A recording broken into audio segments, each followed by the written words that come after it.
I wasn't having the best time at school. I was bullied quite a lot by different groups of people. As I got a bit older and went through secondary school, was probably the worst of it. I really didn't have the support from people that should have been there to support me. So I felt a bit stuck and that I had nowhere to go.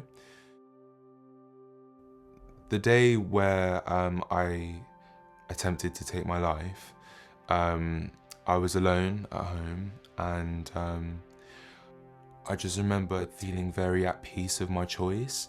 It wasn't something which I felt had any consequence. It was just something where I felt like, okay, I'm done now. Like, I've lived my life. I just want to be finished. And that's why I struggle to call it depression, because I don't feel like I was depressed. I just felt like my circumstances were so debilitating, and I felt so restricted, and that nobody gave a shit. And I just went, okay, that's it. Eventually, an ambulance came to pick me up and take me to the hospital. And, you know, I just saw this place and I just sort of went in, and it was, you know, really bright that day, I remember, but really cold, and like my eyes were like burning from the sun, and the air was just so like in my throat. It was so cold. There was one woman who reminded me a lot of my mum. I needed that motherly support. As a young boy who grew up in an all-female household, I felt like I needed that female influence a lot from that environment, and I got that from her. She just made me feel like I meant something to someone. You know, although I haven't seen her in years, I still think about her because of what she did for me, and I just hope that she knows that what she does matters. When I left Highfield, I was able to be a little bit more of myself each day, and understanding who that was and what I wanted to do with my life. And then I was able to discover the performing arts more so than I did before. And I did a course in Oxford College studying performing arts.